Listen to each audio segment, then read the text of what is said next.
Welcome, everybody. I think I know a lot of you, but for those that don't know me, my name is Kim Brooks, and I am an Aim Early Idaho board member and current endorsement coordinator, and I will be your facilitator for this session today. This is our second Lunch and Learn of a series presented by Aim Early Idaho. How many of you came to our first one? Just put a thumbs up. Yay! So I really hope you enjoy today. We're grateful that you're taking time to invest in yourself and the important work that you do with children and families. We are offering this as a 6-part series. So this is 2 of 6 that focuses on strengthening and sustaining infant and early childhood workforce through relationships, reflective practice, emotional well-being. And you're going to have the opportunity to explore how infant and early childhood mental health principles, including reflective supervision, reflective practice, co-regulation, professional identity, support resilience, reduce burnout, and strengthen long-term engagement in the field.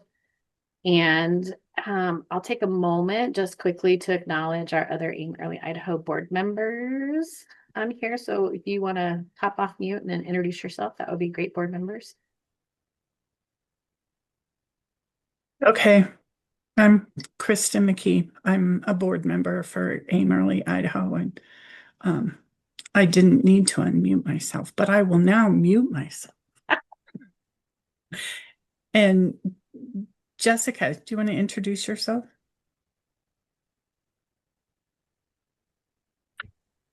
Hi, everyone. I'm Jessica Rodriguez. I'm the new administrative support person for Aim Early Idaho. Happy to be here. Thank you, guys. And Kristen didn't share, but she is our board president. She's the big cheese in our agency. As we are introducing ourselves, I would love for you in the chat to drop in your favorite childhood memory of summer. Like, what was your favorite thing about summer? Ironically, my family and I were talking about this last night. And, I'm going to age myself here. Growing up in the age of my mom and dad would say, come home for dinner. And we were everywhere, but at home. And we had a gang. We called ourselves the Red Hand Gang. We had t-shirts with the red handprint right in the middle. And not that there was another gang around in Boulder, Colorado, where I grew up, but we would run around the neighborhood wearing our shirts and just being crazy kids. And I wish that my children had that same opportunity to be gone, but not reality for us anymore.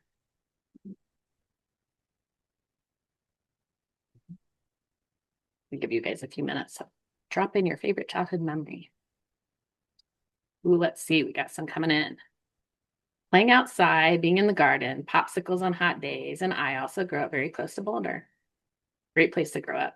Skiing and camping and hiking.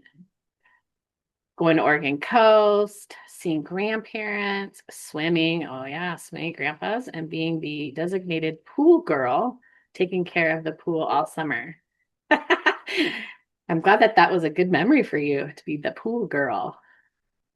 Let's see what else came in. Camping, making mud pies in the yard and kick the can in the forest park, swimming in any water we could, finding irrigation canals, which were not off limits. I've heard that irrigation canals were new to me when I came to Idaho. But yeah, we had very large in Boulder, very large like drainage ditches for where all the snow would go, and that's where we were forbidden to go. But we played in there anyway, so I feel ya. Okay, hopefully you're ignoring my doorbell and the dog barking. So I just want to do a couple of reminders about today's session. We have a feedback survey that will be shared at the end of the session, and certificates will be emailed about 5 days after we complete. So if you participate fully, you'll get that certificate within 5 days. So today's session is on holding the workforce in mind and why relationships matter for children and professionals. So we're going to explore how early relational principles support not only young children and families, but also the adults who care for them every day. We're going to look at connection, consistency, and reflection, strengthen workforce well-being, support professional sustainability, and help protect against burnout in our infant early childhood work. We're really going to highlight the competencies of supporting others and mentoring and building and maintaining relationships, as well as contemplation. So I'm really excited to share Denise again with us. Denise McDrummond is the executive director of the Missouri Association for Infant and Early Childhood Mental Health, and she brings more than 20 years of experience in early childhood education and infant mental health, with a focus on reflective practice, relationship-based approaches, and supporting the early child workforce. So thank you for being here and the work that you do every day to support children and families. And at this time, I'm really excited to introduce and turn over to Denise. Denise, welcome, and we're glad you're here. Thanks. Thank you so much. Yeah, and it's nice to see some familiar faces and names throughout the listing here. So I'm going to go ahead and share my screen.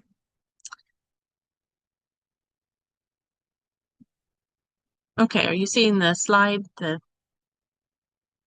see the slide.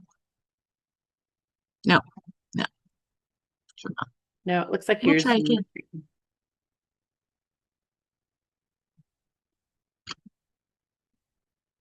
Go with that. Perfect. Perfect. Okay. Well, yeah,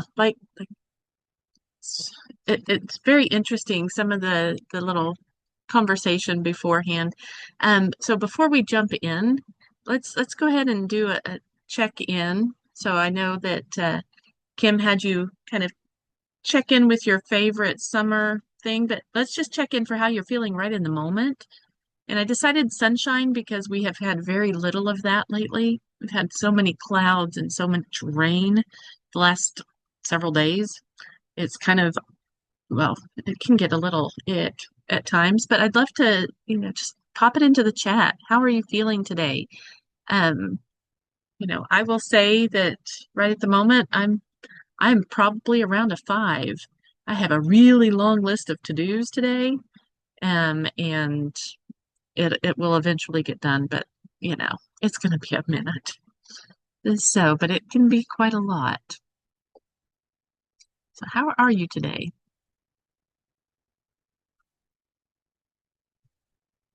Okay. Number 3, because it's Friday. Absolutely. Nice. Okay, so Angela, I love that you are excited and ready to embrace the day. That's awesome. Same with Norma. Okay, Kim, you and I are in the same pot. That's awesome. There's several exhausted. I'm so sorry. Yeah, life is really, it can be interesting, can't it? Let's just be honest. But delighted. Wow, I'm loving that. Okay, so we are really all over this sunny map. So, yeah, we really cover the full gamut of how we might be feeling today. So, but thanks for sharing. If you are delighted by gratitude here today, I love it. I still really fall into that overwhelmed piece. And, I think that because of the varying differences in how we are today, this might hit on, a little bit of what we're feeling. So let's see. We'll move on. So just in our time today, one of the things that we are going to really look at is just when we're thinking about infant and early childhood mental health. Okay, we really often focus on children and families, things like attachment, regulation, those relationships. But today, I just want us to kind of widen that lens a little bit and think about the adults who are doing that work every day. So somebody that you work with, somebody that you love, because we know that relationships are not only essential for children, they're essential for sustaining our workforce as well. So today we're going to look at why relationships matter for professionals, how that parallel process shows up in systems, and how connection and consistency and reflection can become protective factors against burnout, because burnout's real. And really just this is a time that we're just going to be open. It's a small group, so if you want to pop a question into the chat, or if you want to make a statement, feel free to unmute or just put it into the chat. Kim will catch it if it goes in the chat, and but feel free to be a part of the conversation. This is not just my conversation. All right. So who helps you stay steady in your work? So before we begin with content, really looking at who is helping you to stay steady in your work. And because I am very curious, because it could be a wide variety of people. It might be a coworker, it might be a supervisor, a mentor, a friend, somebody who's not even in that workplace at all. But just think about it. Take a moment and pause. Who helps you to hold steady in the work that you do?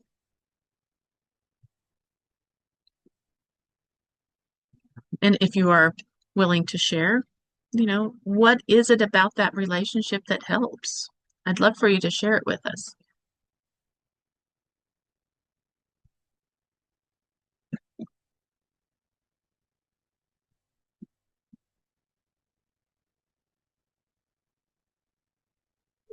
You have supportive coworkers. Really nice if you have somebody that you work with that fills that role. It is. Kristen says her team on the board, colleagues and Nice. supervisors for Monica. Nice. Now, question, have you ever been in a role or had a job which you felt absolutely no support, that you just weren't able to talk to anybody?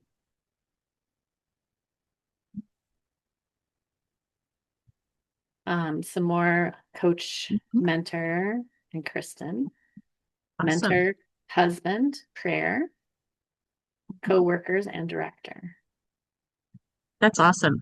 So it sounds like you've got a lot of that support. You have somebody that is holding you steady in your role.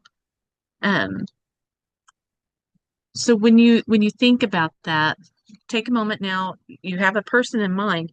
Take a moment and what is it about that person that holds you steady? Maybe it's that they're a good listener. Maybe they know, if it's a colleague, they know how to keep their mouth closed, right? You can trust them to not say things that you didn't want said. Might be that they offer that encouragement, help you feel a little bit more understood. So when you think about it, those things that help you to feel steady in your work are the same conditions that children need to thrive. They need safety, they need consistency, they need somebody who understands. It's the same things that help you to feel steady in your job are the same things that our kids need as they grow. So, and it's really hard because sometimes we really unintentionally talk about adults as though they should somehow function outside of normal human relational needs, right? We do. We think, ugh, they'll be fine. They've got this. We don't always got this. Adults still need things like consistency and belonging. We need emotional safety. We need reflection. We need encouragement and we need connection. The difference is simply that adults are expected to keep functioning even when those things are not being met. And every one of us, I would imagine, have been in a place at some point where those needs are not being met, but we're still expected to completely function. I mean, even if you think about it, even I remember as a young mom, being there and meeting all of those needs for my kids when they were little. And at the same time, I'm thinking, I've got nothing. I'm running on empty. I need something. So it really is, it's very true. We expect adults to carry on and to do all the good things to fulfill all the needs of the people that you're working with and working for and serving, even when you don't have those needs being met. in helping professionals, in helping professions especially, there's kind of that unspoken expectation that caring for others should always outweigh caring for ourselves. And I think that's very, and I say unspoken because it's truly unspoken, but it's expected at the same time. The reality is the nervous system doesn't stop needing support just because you became a professional. It just doesn't work that way. So we need all of those things as a professional as well. So this really brings us to the idea of that parallel process. So a simple way to just look at the parallel process is the experience that we create for adults becomes the experience adults create for children and families. So if a professional is experiencing support and calmness and reflection and emotional safety, then that's going to translate down to children and families. They're more able to offer those things to children and families. But at the same time, when you look at the flip side, things like stress also can ripple down. Pressure travels, fear travels, disconnection travels. So the things, again, that the experience that we're creating for adults becomes the experience that adults are creating for children and families. So whatever you're doing and holding in your work, that's what you're going to be that ripple effect translates on down to the children and families that you serve. So that reflective and relational experience creates ripple effects. So, and I love the picture that it paints in my head.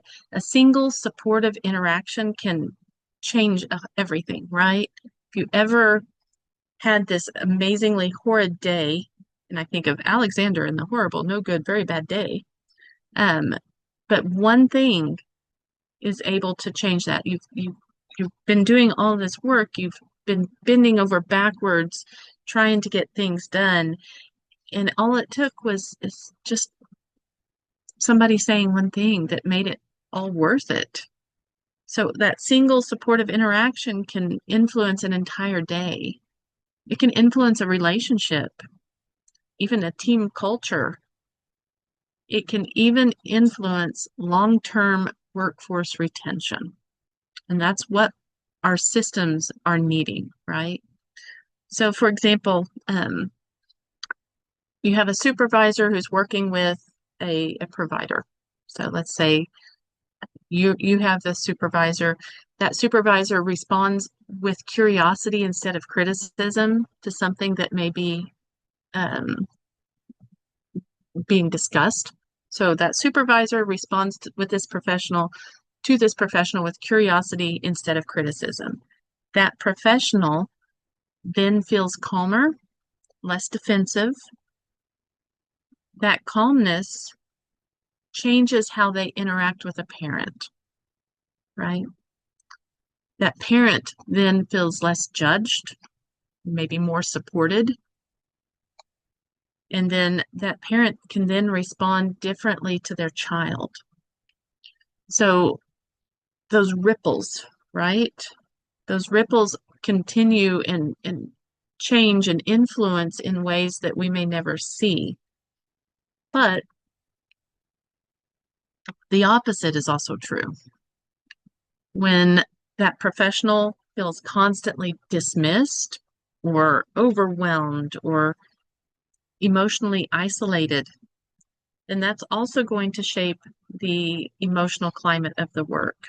So when that professional feels like that, it's going to translate into how they're holding that parent, which then translates into how that parent holds their child. So for good or for bad, everything that we do will ripple outward.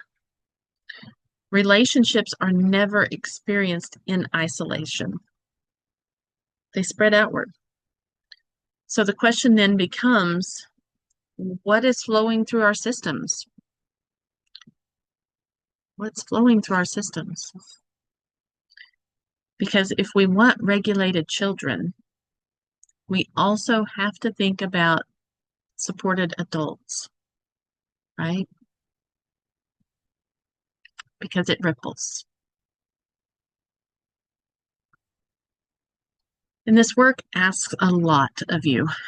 Professionals in infant and early childhood systems are, a lot of times, they're holding family stressors from the families that they work with. They're holding the stress of that family. They're witnessing trauma.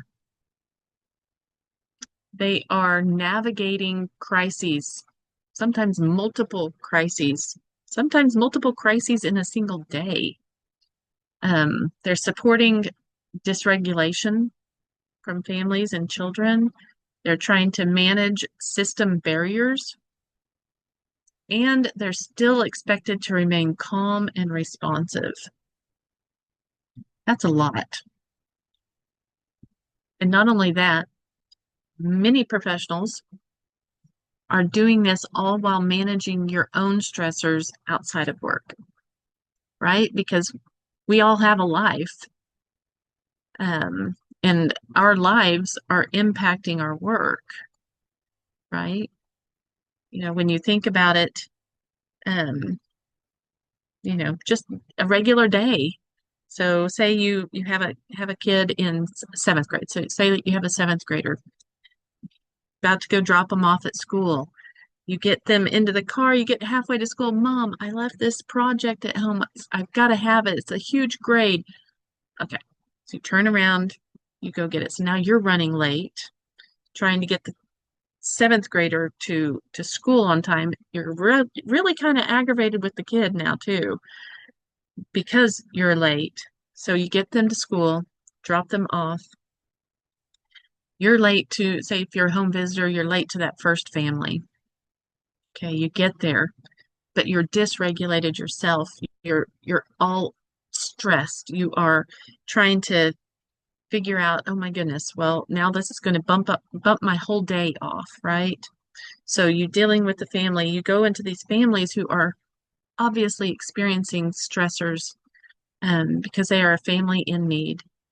You take care of that family, you go to the next one, on down the line. That last family that you're dealing with, they may have some really strong, heavy things happening, things that are just beyond control and traumatic for that family and for you because you're holding them. You get out of that visit because, you know, everything's a little bit later now. You go sit in your car and you're just thinking about them. What do you do? How do you even help hold them? But wait, your day's not done. You still have to go home. You've got a family at home. You've got that seventh grader who made you a little bit frustrated this morning to deal with. And you have to have a normal family life because you don't want to impact your kids with the trauma that you've been holding. So you shove that down and make everything normal for your family. And you go to bed, you're awake at midnight, 1 o'clock, thinking about this other family. And what do you do? How do you help them? So it's normal. It's the work that we do is meaningful and it's heavy. It's heavy. And too often, professionals feel like they have to carry this work and the weight of that work quietly. It's not, I was gonna say it's not fair. Those are the first things that were about to pop out of my mouth. It's not fair. And it isn't. And the systems are not there yet to completely help support. We're working on that. That's what every state is trying to work through those systems to get the support for those professionals. But I just wanted to acknowledge and normalize the fact that this is hard, heavy work. This field is not an easy field. And because it's hard and heavy and we don't always have the support, it makes things like burnout a very real thing, right? It's not just an individual issue. Um, it's not an individual failure. It's very often a relational or systems failure in response. So to make sure that everybody understands, it's very normal in this field to experience things like emotional exhaustion, compassion fatigue, to feel unseen or undervalued. So just to normalize that and to understand it's not an individual failure. Okay, it's a systemic failure as such. So when we talked a minute ago about who helps hold you steady in this work, looking at, and I hope and pray that you really do have somebody that holds you steady. And if you don't, we need to look at that and find somebody that can help with that. But thinking about your role, what contributes most to the stress in your role? What is it? What contributes to the stress that you experience in the role that you have? Because we all have different roles. I'm just curious. You can put it in the chat. You can open your mic. It doesn't matter. But what contributes to the most to that stress in your role?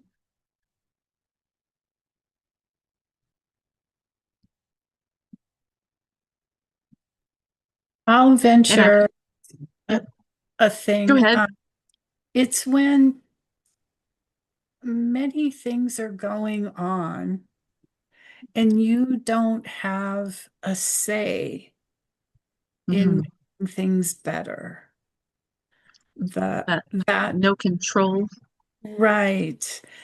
Like you aren't even asked how Mhm. to make things better, let alone having a part in making the decision about whatever Mhm. happened. Um, Right. and that can, because of what you see working with families, it's a hard load to carry that well, geez, if we could just get them some diapers, Right. that would help them Right. a lot, kind of thing. Hmm. So, Agreed. That lack of control. It's the same thing we were just talking about.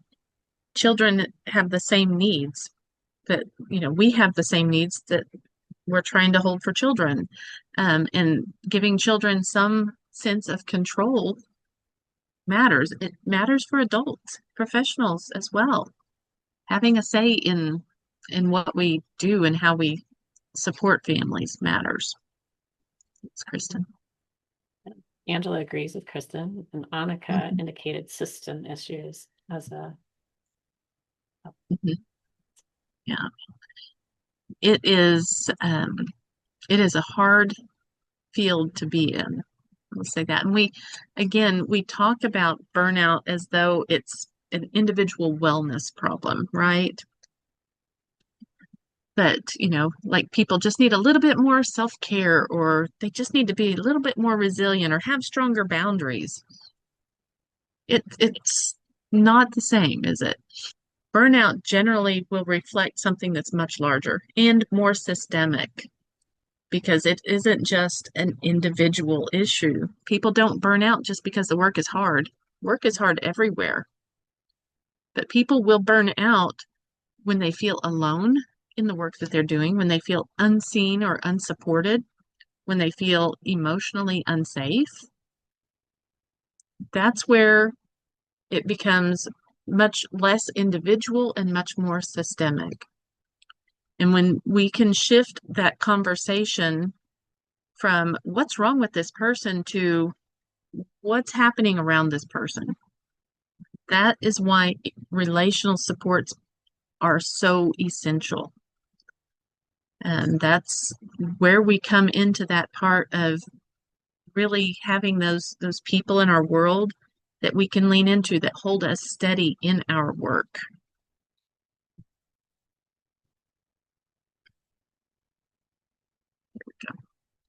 All right, so we're going to talk about what holds us in the work. We're going to look at 3 different, what we call protective factors um, for us as we are in the work. The first is connection. Okay, connection is a protective factor. Feeling seen or heard or valued, belonging in a team, feeling part of something. It's that connection. The second we're going to look at is consistency, having predictable support, reliable leadership. Those matter. And then the last one that we're going to look at is reflection, having that space to think, to process, to really make meaning of all of the stuff that's happening around us. So I'm curious, what would it look like? Well, you know what? We'll jump into that in a minute. Let's look at the first protective factor. So the first protective one is connection. Okay. Humans are wired for connection. We're wired for connection from birth. We have to have those relationships. Feeling connected at work is going to impact your emotional regulation, how you engage in the work that you do. It's going to impact your confidence. It's going to impact work retention. And, it can look very different. It can look like something as simple as being greeted warmly, right? Just somebody acknowledging your presence, checking in, somebody checking in with you saying, hey, how are you today? How is this such and such situation going for you? Just checking in. It could be somebody helping to solve a problem, really collaborating into that problem solving. It can be something just simply feeling known, having somebody really saying, hey, you're a part of this team. You belong here. And, sometimes people actually stay in really difficult jobs because of the relationships. Have you ever had a role that, hey, this is really hard work and I don't know all the time if I can do this, but I'm not going to leave because the connections and the relationships that I have here are wonderful. And I know that I would never find teammates or coworkers like this anywhere else. There are people that stay in the role because of that. How cool is that? Even when the work is hard, you are willing to do the hard work because of who you have that you work with. That's amazing because many times people don't have anything like that. They're like, well, if I were to, die today, then they'll have my job posted by lunch tonight, dinner tonight. I mean, that's that kind of relationship and lack of relationships. And people will leave because of that. If a relationships are missing, people will leave because we have to have relationships. This work demands relationships. Okay. So feeling connected is going to matter. The second protective factor is consistency. Okay.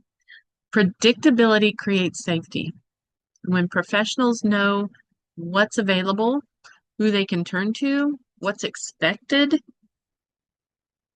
then their nervous systems don't have to stay in that constant survival mode, right? So consistency doesn't mean perfection. It does not mean that. It means reliability. Okay? It means I know somebody's going to show up if I need them. And that is the kind of thing that matters a lot in emotionally demanding work that we have. Reliability, knowing that you've got people you can count on. You've got people who are going to show up if you need them. You have a coworker who is saying, hey, you know what? I can help you on this. This is a really hard thing. I can help you. It's a supervisor who says, you're doing a great job. I know it's hard, but you are doing great, and I appreciate you. Wow, I appreciate you? What? Sometimes that never is heard in a job, really. And when it is, it makes a huge difference. So that second key factor, protective factor of consistency and predictability creates that sense of safety. We all need to feel safe. The third protective factor is reflection. And we know reflection is not extra, it's essential. It creates that space for emotional processing, for clarity, for reduced reactivity. So you have a place, and instead of reacting, you can actually slow down and process before you act and react. It gives you a place to connect to those experiences, connecting to expertise even. Things like reflective supervision, reflective spaces allow us a small space to process and to connect with others who are familiar with the job, who are familiar with the roles that are involved. It creates that place to process. We have experiences in our own world, in our own lives, that are going to impact the experiences that we bring into the work. And having a place to process all of that, having a place to slow down, to notice our own emotional responses, to make meaning of what's happening, making meaning of that work. We need a place. Without it, if you don't have a place to reflect and to slow down, people move from one emotionally intense experience and moment directly into the next without ever processing what you're carrying. Again, this is heavy work. If you don't slow down and process all of that, over time, it just accumulates, and it becomes very exhausting. And that's when we burn out. So, and I always think of, if y'all remember that movie Flubber, the green glob that just kind of moves and grows and does all this own thing. That's kind of way I've always picture things. I picture sticking Flubber in a basket, sticking that lid on the basket. Well, a basket is woven together, and Flubber just kind of sort of peeks out through all those little cracks. And eventually you stick enough Flubber in there and the lid pops off the basket. Have you ever had moments where you just kind of spewed? I have. I am really good at stuffing emotions down. Yes. And then when everything gets stuffed to the point you can't stuff anything else, you spew, right? Maybe just little pieces at a time, or maybe one big blow up. And if we don't have a place to spew a little bit to deal with all those emotions, it's very likely that it's going to blow up in your workspace. It definitely is going to impact how you are holding your families. Bless my husband, he's really good at holding the spews. And it has made a huge difference having reflective supervision so that I don't have to spew nearly as much, that I don't have to stuff emotions down because, yeah, I don't have time to deal with that right now. I've got to go deal with this crisis. But when you have that place, you don't have to just deal with one crisis after another and never process it, because that's hard. That is so hard to do. And if you don't process it, again, it's going to become exhausting. You're going to spill over from personal to work, from work to personal, and you're going to burn out. Reflection helps professionals stay connected not only to the work, but to yourself as well. It is being kind to yourself, being professional in the work. We can only hold others as well as we are held. If we're not being held, we're not going to be able to hold others either. So having that space, whether it's reflective spaces or reflective supervision, is going to impact how you hold families and children, how you hold the work that you are doing. So let's just pause here again. What helps you stay in this work? Not just to survive it, but to actually stay connected to it. What is it? What do you do? How do you hold the heavy stuff? Do you receive reflective supervision? Do you have, time that you take to for yourself? Maybe you maybe you exercise. I really need to try that. I know it's supposed to be really good for you. It's on my to-do list. We'll just say that. But maybe that is how you help to hold yourself. But what helps to keep you going? I'm curious. What do you do?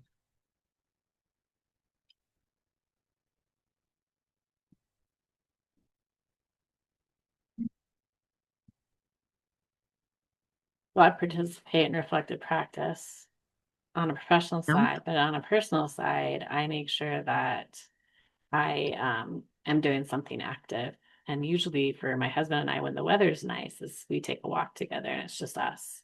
No Oh, kids, no that's work, no nice. phones. Just But no electronics? What? Oh my goodness, what a thought. Isn't that nice? That is awesome. So what do you do to stay in the work that you do? Virginia indicates she reflects personally and she spends time outside with her animals. Nice. Nice. Angela says she digs in her garden. I'm with you on that one, Angela. Mhm.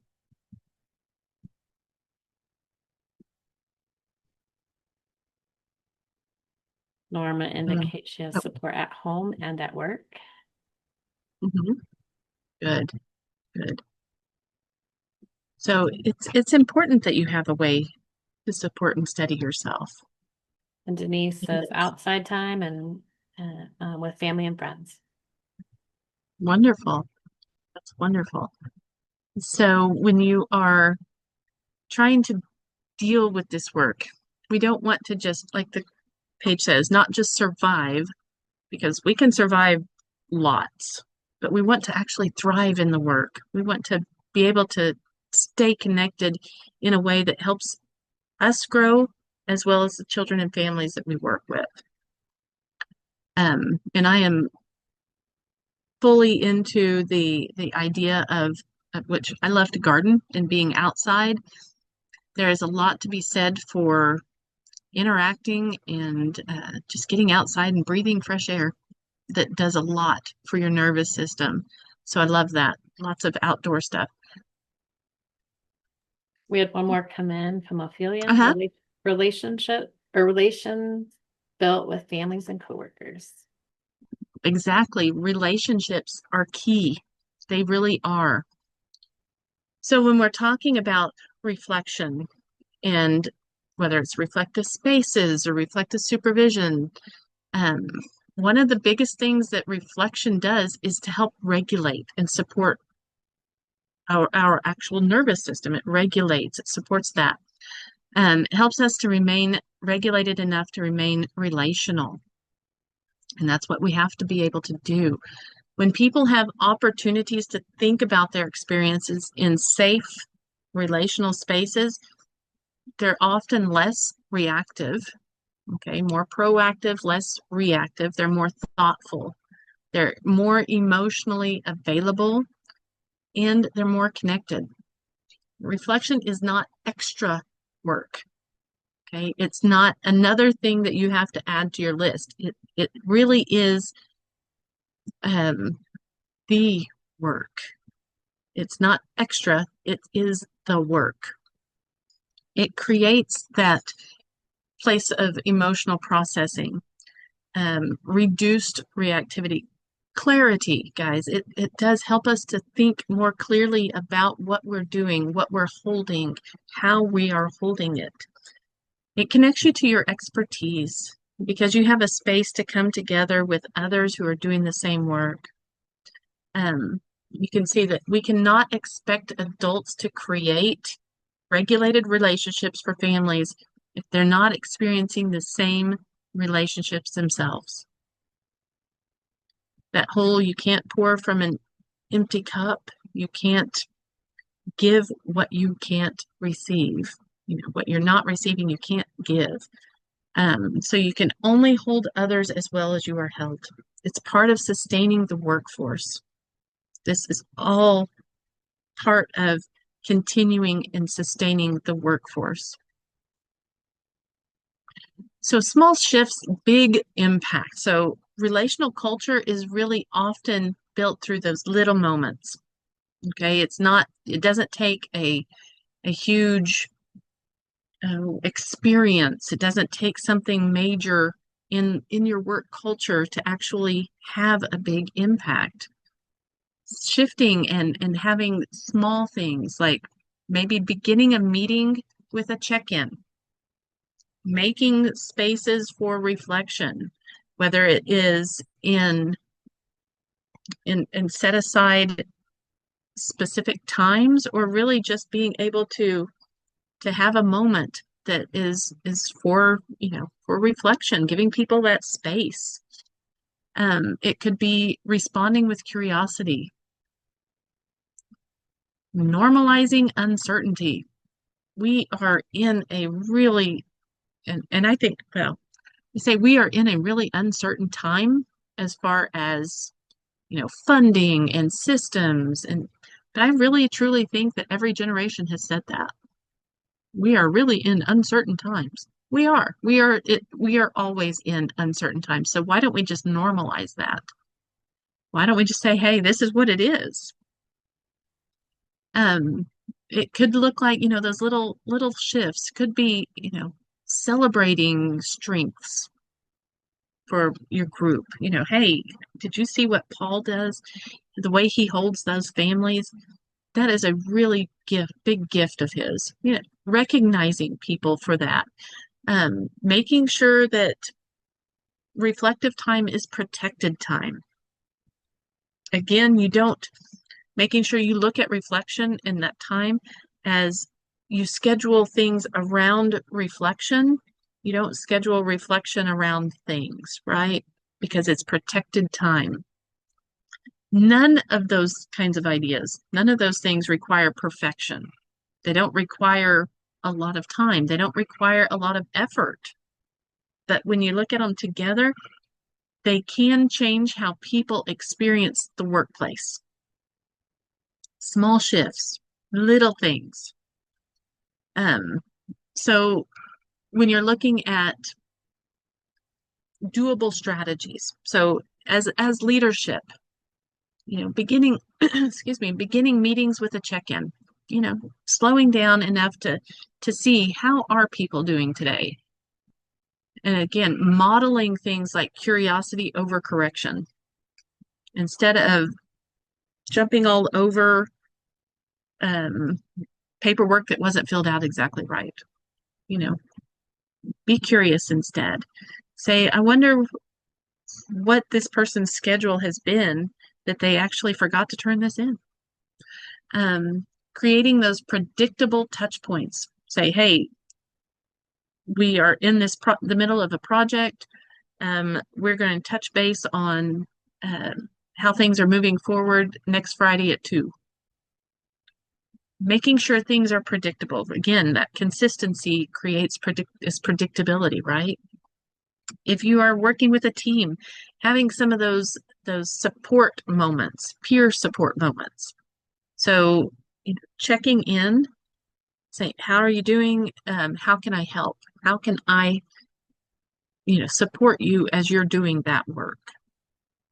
Again, normalizing things like reflection. Okay, let's slow down. Let's look at what we've done. Let's look at why we did what we have done. And just thinking about, okay, this is why we did that. what would have happened if we did something a little bit different? If we looked at it like this, what would happen? Really just thinking reflectively, celebrating those small wins. Hey, we've met a goal as we're working, or met one of our objectives as we work towards our goal. But celebrating those small wins. And then for individuals, for you, again, slowing down and thinking before you act, right? We try to encourage kids to do that. Think before you speak. Adults have issues on impulse control as well, right? So, but pausing before you react, um, being open and aware enough of what you need and voicing it out loud. And I don't know about y'all, but that's always been it has been a thing, especially when I was newly married. And so, we've been married 35 years now. But when we were newly married, if I just kind of said, in my head, I know what I need, but I don't know why I actually have to say it out loud to him, right? Because he's supposed to know. He's supposed to know what I need. It doesn't work that way. Marriage nothing really works that way. People don't read minds. You'd think they would, but they don't. So actually naming what you need. I need 10 minutes by myself. I need reflective supervision. I need you to support me as I do this. Actually naming what you need to a supervisor, to a friend, to a coworker, to a spouse, right? And you need to seek connection intentionally. I don't know if any of y'all have always lived in the same place or if you have moved around. So I'm originally from Oklahoma. My husband and I moved to Tennessee back in 2018, and we moved to Missouri just last year. It is not as easy, or at least maybe is what I would think it is, to actually make friends as an adult in that space. It's a little bit more challenging, maybe because I'm kind of set in my ways as such, or maybe it's because I know who I like, what I like, but to actually feel connected in this work, you have to open yourself up a little bit. You have to seek out relationships very intentionally as an adult. It becomes a little bit of a challenge at times. You have to be intentional about seeking that out. So there are those little things that we can do as an individual or as a team or as leaders in systems that can actually, just little things that can make a huge impact on the workplace. It can make a huge impact on those that are in the workplace as far as workplace engagement and retention. So being brave is really a thing, especially as we support ourselves, as we support others in this work. It isn't always fun, but it can be done for sure. So I'm curious, as we wrap up and just really slow down one last time to think, what is one way that you can help someone feel more held in mind? What's one way? Maybe it's a coworker, a supervisee, family, or even yourself. What is one thing that you can help someone feel like they are held, that they are thought of? Just one thing.